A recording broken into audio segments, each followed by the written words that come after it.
بسم الله الرحمن الرحيم الحمد لله رب العالمين والصلاة والسلام على سيد المرسلين سيدنا محمد وعلى آله وأصحابه أجمعين أما بعد فأعوذ بالله من الشيطان الرجيم بسم الله الرحمن الرحيم والذين لا يدعون مع الله إلها آخر ولا يقتلون النفس التي حرم الله إلا بالحق ولا يزنون ومن يفعل ذلك يلقى أثاما صدق الله العظيم. أما بعد. In the last episode, we were discussing what should be the aqidah of Ibadur Rahman, the true slaves of Allah subhanahu wa ta'ala, with regards to associating partners with Allah in any form or shape, be it in beliefs, be it in actions, be it in saying or talk. And we ended up with emphasizing few points. The Ibadur Rahman would never ever prostrate to anyone except Allah subhanahu wa ta'ala. He would not ask for anything from anybody for anything except from Allah Azza wa Jal, and he makes dua only to Allah for all his needs. He would not give any of Allah's attributions to any human being. He must love Allah Azza wa Jal more than anybody else. His aqidah is that Allah is the only Allamul Ghuyub, absolute knower of unseen, and this quality cannot be attributed to anybody else, be it our Prophet ﷺ. Similarly, to continue with this, it is also incorrect to believe that the Prophet ﷺ is Hadir Nadir, meaning he is present and he is seeing. In another word, he is omnipresent. If anyone believes this, then he will be regarded as a mushrik. It is only Allah subhanahu wa ta'ala who has the absolute quality of omnipresence. Some ignorant sect of Muslim promote this idea, and it is very dangerous. We must be aware of these and not fall into the trap. Our Prophet ﷺ is not omnipresent. If he was, then what was the need for him to say in a hadith? And I'm going to give 3 proofs from the book of hadith, and these are all hadith sahihah. Number 1, عن أبي هريرة رضي الله عنه قال قال رسول الله صلى الله عليه وسلم لا تجعلوا بيوتكم قبورا ولا تجعلوا قبري عيدا وصلوا علي فإن صلاتكم تبلغني حيثما كنتم أو حيث كنتم أو كما قال عليه الصلاة والسلام. Prophet ﷺ said, do not make your houses graves, meaning do ibadah in the house as well, and do not make my grave a place of festivity. And then he says, invoke blessing, making a durood, sending durood to Prophet ﷺ. He said, invoke blessings upon me, send them upon me, because blessing invoked by you are conveyed to me by angels, wherever you may be. It is conveyed to Prophet ﷺ through angels. So this is a proof that Prophet ﷺ is not Hadir Nadir. And this hadith is narrated in Abu Dawood and in many other book of hadith. Another hadith, قال رسول الله عليه وسلم, again narrated by Abu Hurairah رضي الله عنه, قال رسول الله صلى الله عليه وسلم ما من أحد يسلم علي إلا رد الله علي روحي حتى أرد عليه السلام. Subhanallah. Prophet ﷺ said that if any one of you greets me, that is send salam, and salawat and salam to Prophet sallallahu Allahumma salli ala Sayyidina Muhammadin wa ala ali Sayyidina Muhammadin wa barik wa salim, or many other forms, then he says that Allah returns my soul to me, and I then respond to the greeting. And this is the same when we go to the Qabristan and we say Assalamu alaikum ya ahlul qubur. Same thing happens to the dead people there, that for the time being, for that time when you're sending your salam, Allah send their ruh back to them so they can hear the salam. This is what is exactly Prophet ﷺ is saying. Another hadith, this is from Abdullah ibn Masud radiyallahu anhu. قال قال رسول الله صلى الله عليه وسلم إن لله ملائكة سياحين في الأرض يبلغني من أمتي السلام. Subhanallah. So Messenger of Allah sallallahu alayhi wasallam said that Allah has roaming angels. These are a group of angels who go everywhere into the world. Sayyahin is just a roaming kind of thing. They are a group of angels seeking majalis, that means the gathering of Islamic nature. You know, someone is in dhikr, some group of people in dhikr or doing fiqh, masails, or anything to do with Islam, spreading Islam, then these angels, they join this group. And then they report to Allah subhanahu wa ta'ala what they have heard. So Prophet is saying that the Messenger of Allah said that Allah has roaming angels who travels around the earth, and those who convey Durood Sharif, those who recite Durood Sharif, they convey to me the salam of my ummah. So I call them mobile angels. And they go around and just seeking this majalis of dhikr, fikr, anything like that.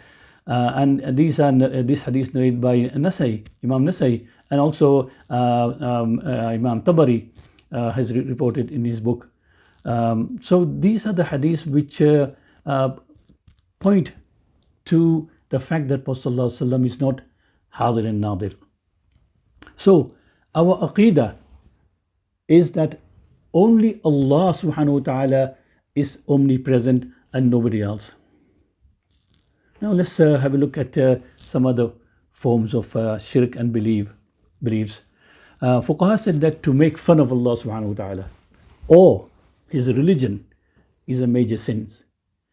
Just because we don't understand the wisdom of something or wisdom behind something, and we say things against it, that may take us out of the realm of Islam. It's a very important point. We make a lot of fun of Islam, or fun of hadith.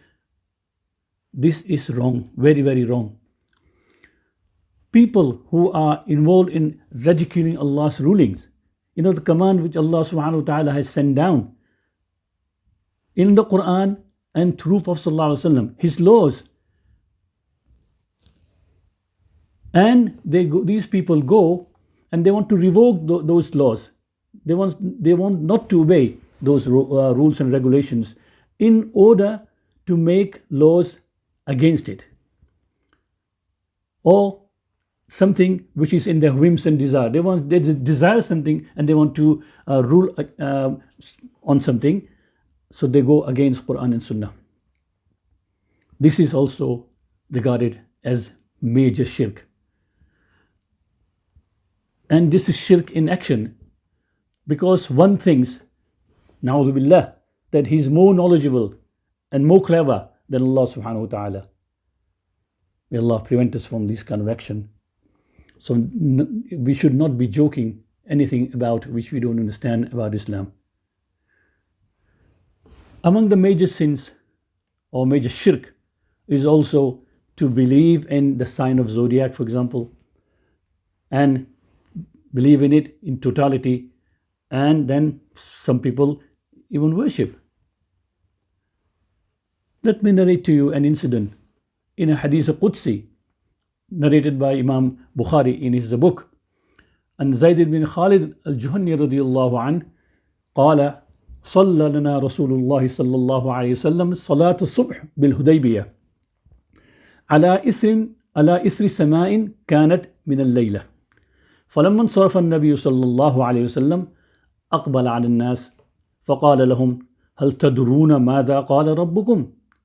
قالوا الله ورسوله أعلم. قال رسول الله صلى الله عليه وسلم أصبح من عبادي مؤمن بي وكافر، فأما من قال مطرنا بفضل الله ورحمته فذلك مؤمن بي وكافر بالكوكب، وأما من قال مطرنا بالنوع كذا وكذا فذلك كافر بي ومؤمن بالكوكب. رواه البخاري وكذلك مالك والنسائي. On the authority of Zayd bin Khalib al-Juhani radiallahu an, he says that the Prophet led us in the Fajr Salah at Hudaybiyah following rain during the night. So during the night it rained. So Prophet leading the Fajr after that night. After he finished his Salah or the Jama'ah, he faced to the people and he addressed the people. Do you know what your Lord has said? All the Ashab companions said, Allah and His Rasul knows best.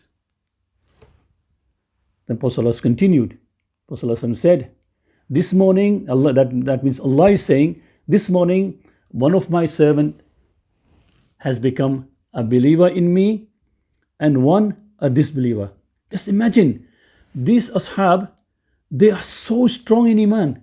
How can it be the Prophet ﷺ is telling them that one has become kafir and one has become mu'min? How can it be? They were really perplexed as to what is going to happen. What is Prophet ﷺ going to say? Prophet ﷺ continued.